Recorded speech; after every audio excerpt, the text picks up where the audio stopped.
All right, so on the trauma-informed part, and we obviously spent a lot of time talking about what trauma is last week, is really about avoiding re-traumatization, right? So the first step in that is the realize part, right? And that's just what we already went through. Realize that trauma is a thing, or negative, impactful life experiences. We kicked around that word impactful versus traumatic, because even the word trauma has some assumptions laced in it that aren't always helpful, right?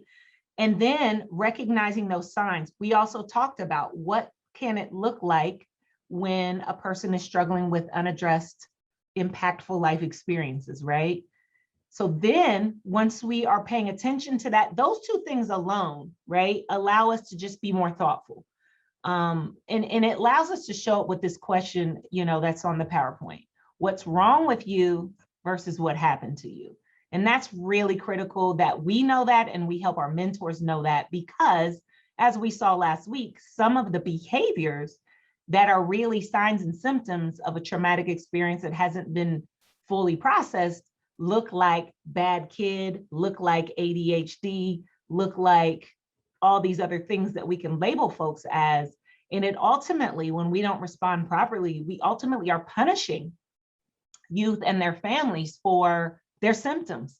So that would be like you getting in trouble for the fact that you're sneezing and blowing your nose from your cold, right? I mean, that's the equivalent of it when you think about a non-trauma informed approach.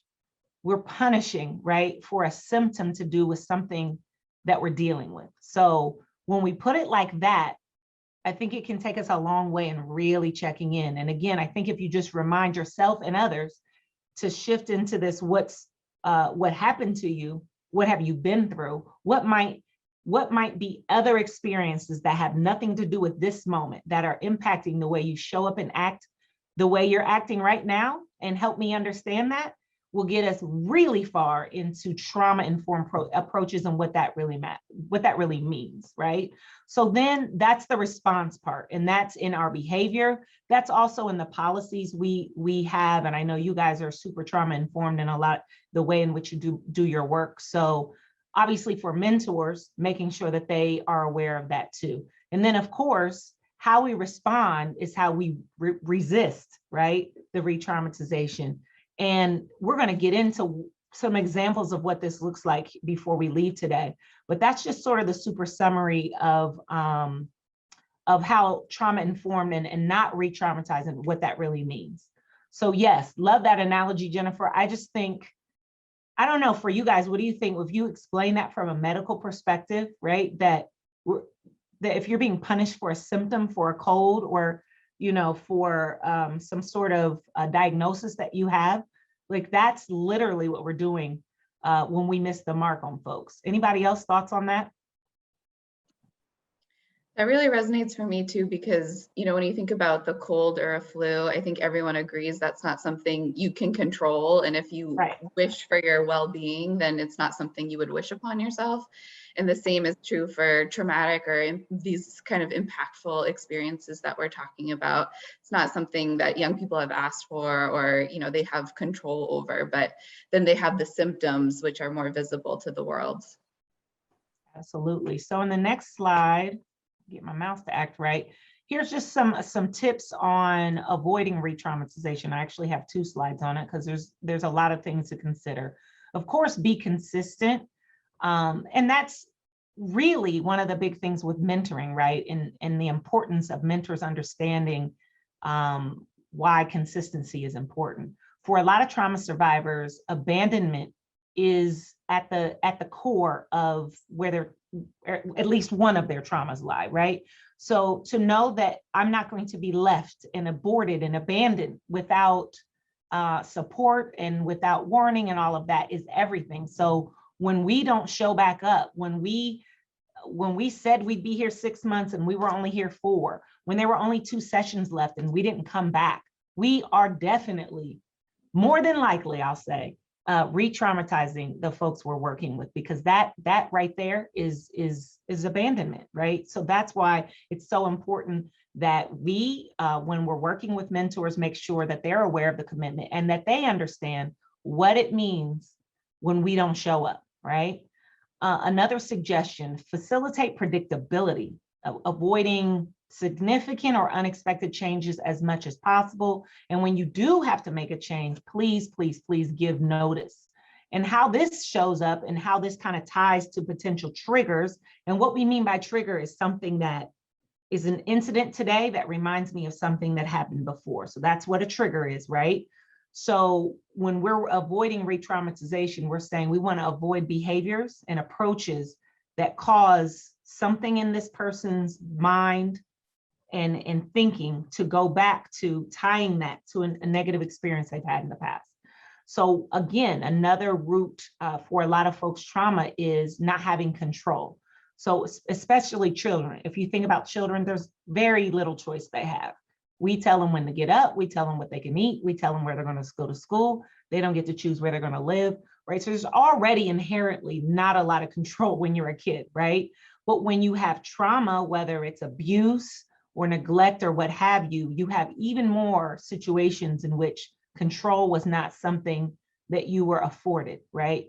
So anytime there feels like there's not control, it can just be triggering, reminding of something else. So as much as we can, the structure is important, and just giving fair warning. If we always do this thing at the beginning of our time together, and we're not going to do that this week, let them know as soon as you can. If we've always done it this way, but there's a new policy coming and we're going to start doing it a different way, letting them know well before you make the shift, not the day of, right? Just to give them an opportunity to make the adjustment and sort of, reacclimate themselves. Providing choice and voice is another one, empowering them and really reminding them that they have power. Again, for a trauma situation, there isn't power in choice, because obviously if someone had choice, they'd be opting out of whatever that experience was. So the more we can give them options, and this can be the smallest thing.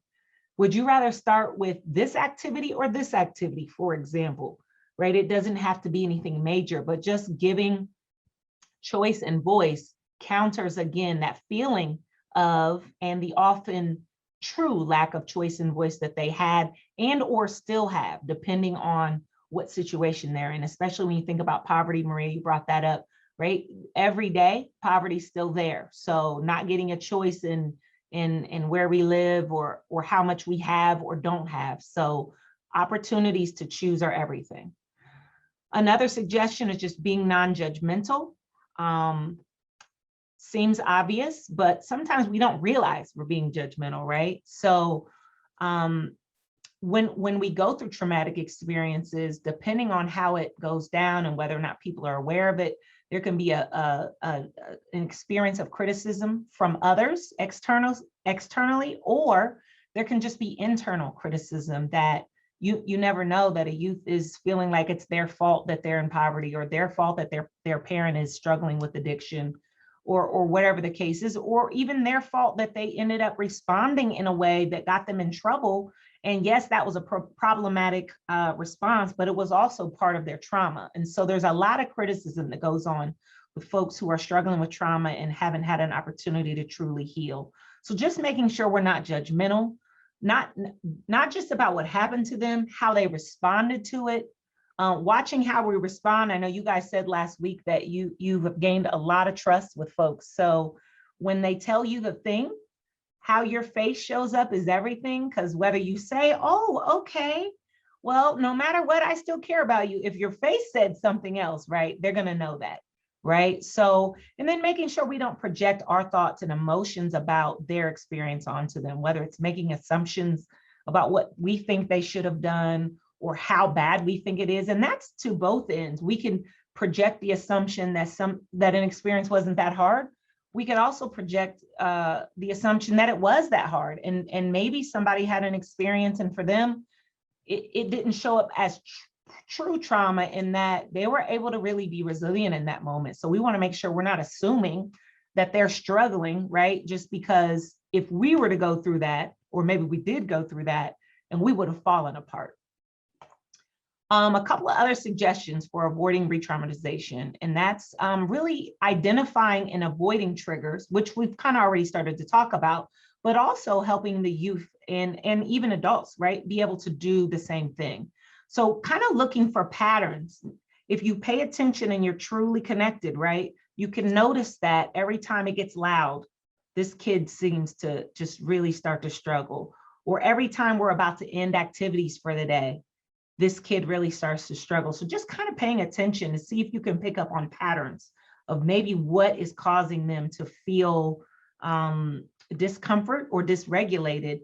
And if you can start to see it, maybe you start to ask them and partner with them and trying to figure out if they can pick up on the pattern. Because once we can identify a pattern, then we can support them in being able, even for themselves, to say, oh, you know what? I tend to get anxious anytime we're about to end for the day. And then we can work on what are things that they can do, knowing that every day, right, that we do programming, there's going to be an end. Or every time we're in a mentoring session, that's going to end. Well, what can we do to mitigate that and sort of prevent getting ourselves to the point where, or allowing that emotional buildup to get to the point where it's causing them that discomfort. Another one is just not forcing any action or demanding that they do things. And this is one I think we have to really watch, because especially when we're adults who are, watching out for the kids, so they're all, running around the space or doing whatever they're doing. And of course, we have our ideas on what's responsible behavior and what's bothersome behavior. And if we're not careful, we can get into asking them to stop doing something that really helps regulate them. So it might be that they're fidgeting, right?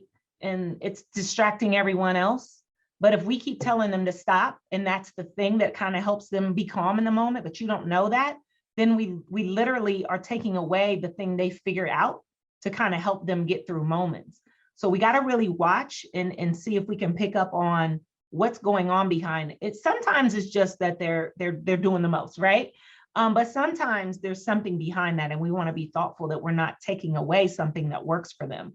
In that case, if it is something that works for them, but it is disruptive, then we can work with them over time to try to explain and help them understand why sometimes that might not be helpful, and help them figure out what could they be doing instead. Because when we just say stop, then we have taken away the support and the coping mechanism they're using, but we haven't given them something else to use instead.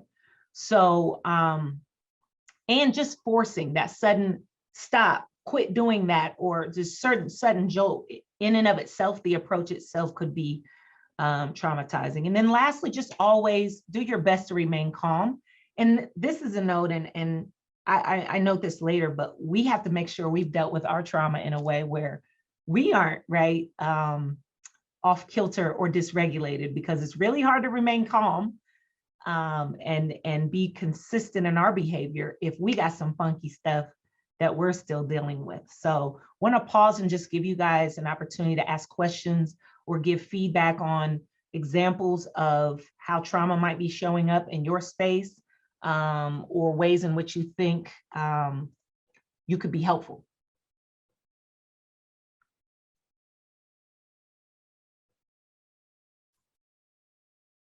Did any of those examples resonate where you might have a youth you're working with that has some stuff, and maybe figuring out how you help them to identify that pattern? Or maybe, if we're honest, maybe there were times that we told them to sit down and be quiet, and maybe that wasn't helpful.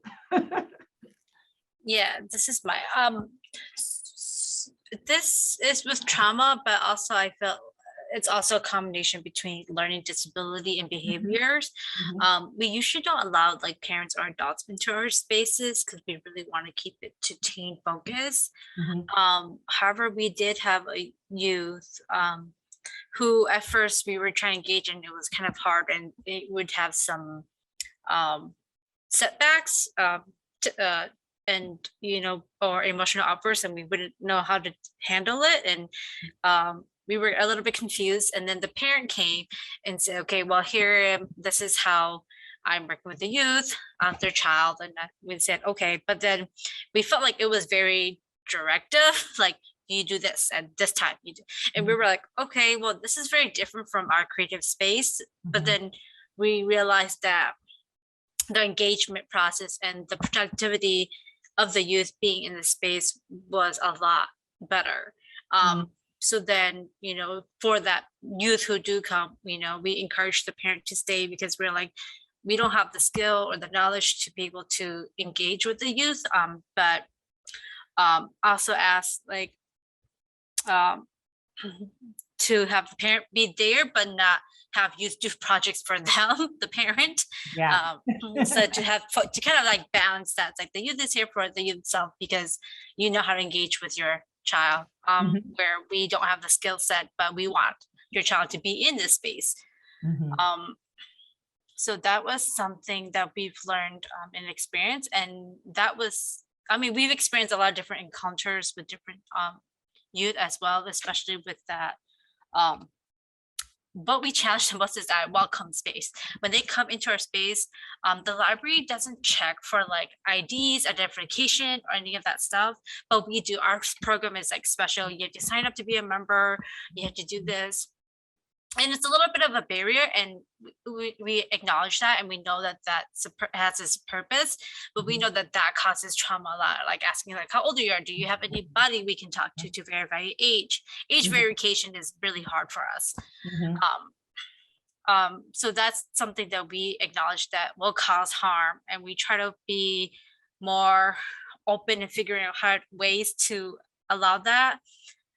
So it's just not like show us an ID, because you know, some teens are like, we don't show ID because, you know, I don't have it, or lots of different reasons.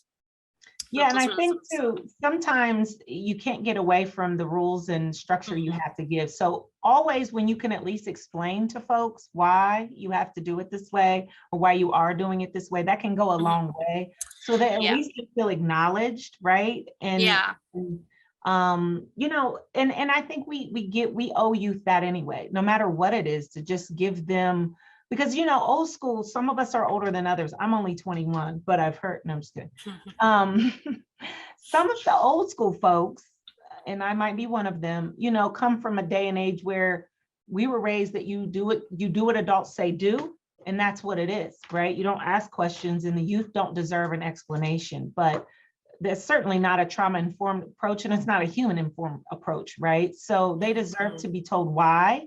They deserve to have an opportunity to share their thoughts on it. Even if we can't respond, it goes a long way to just be able to give them an opportunity to know why and express themselves, even if, again, we still have to do it the way we were doing it. Yeah, I mean, and we explain that because it's a special program and things like that. But then the other, okay, sorry, this might be going out of it, but the other issue we have is that when they get frustrated and they don't want to come to our space because of that barrier, then they take it out at our colleagues in a different space. And how do we mitigate that from happening, and then having our colleagues, you know, re-traumatizing them in a situation that they have no connection with? Yeah, I mean, I think sometimes there's only so much you can do, right? But if there is an opportunity to process with them, if you do get to a point where unfortunately you're not going to be able to move forward for said reason, that at least that they can process it. Now, sometimes the processing happens later, because it's if right now in this moment today on September 7th, right, we have to have the conversation that this is a rule and that's not working for you, and so now you're not feeling it, or you're not coming back, or whatever. Sometimes a lot of times that's not the time to be explaining, because if I'm triggered and I'm angry, I can't even hear you anyway, right, in real life. So sometimes it's about trying to figure out another in. And I know sometimes you're not going to see them for a while, but if there is a way where you can connect with them after they've had an opportunity to kind of come down, or if you, I don't know how you all are set up. So if folks are aware, at least in your staff, that someone was there and opted out, and there's a way when they see them later that they can acknowledge them, and maybe they're in a better space to be able to hear that. But sometimes it just, you know, that's one of those boundary things where we have to know that we're not going to always have it go the way we would hope. And we got to be okay with that sometimes, and hope that overall it works out. But thanks for sharing that. Trisha, were you going to add something to that? maybe I guess this is sort of the other side of it is that I think the nature of the programming at the clubhouse is that, it's open-ended, it's led by youth. There's no grades to be given. There's no, requirement that you sit here or stand there. It's a really open-ended and flexible space where members come and go at their leisure, so if they decide they've had enough today, that's okay. So I think one thing that interests me about this conversation is what youth aren't we serving? Is our space not as inclusive as it could be? Because I'm thinking about that we don't really see a lot of like behavior challenges coming out in our members because they're in that they just have so much control in the space. So I'm just wondering, like, what are the barriers for some young people to be able to come and engage that that we're not thinking about? I hope that's a complete thought. No, it makes total sense to me. Jennifer, did you want to add anything to that? I saw you nodding your head. No, it's Trisha, I just thought it was a good point. I hadn't really thought about it that way. And yeah, I feel like our spaces are really youth-led and youth-driven. At least that's the ideal. And I think there are youth who also appreciate more structure and more kind of direction and guidance. And so, yeah, it's a good thought of like how can we balance it and how can we make sure that we're really engaging and serving both populations and interests. Yeah, that's good. And with the mentoring, and you might not see it, maybe there might be other spaces where it shows up for them. So some of this is about insight you guys can use. Some of it's about that maybe the mentor would see more of it. Or if your mentor isn't an opportunity for advocacy, or you are, right, where you're talking to their teacher and they might see some of this stuff show up more. And if the teacher's not aware of these concepts and these strategies for avoiding re-traumatization, then it might not be on their radar. So it might just be that we become the sharer of this information for someone else, another adult that's in their life.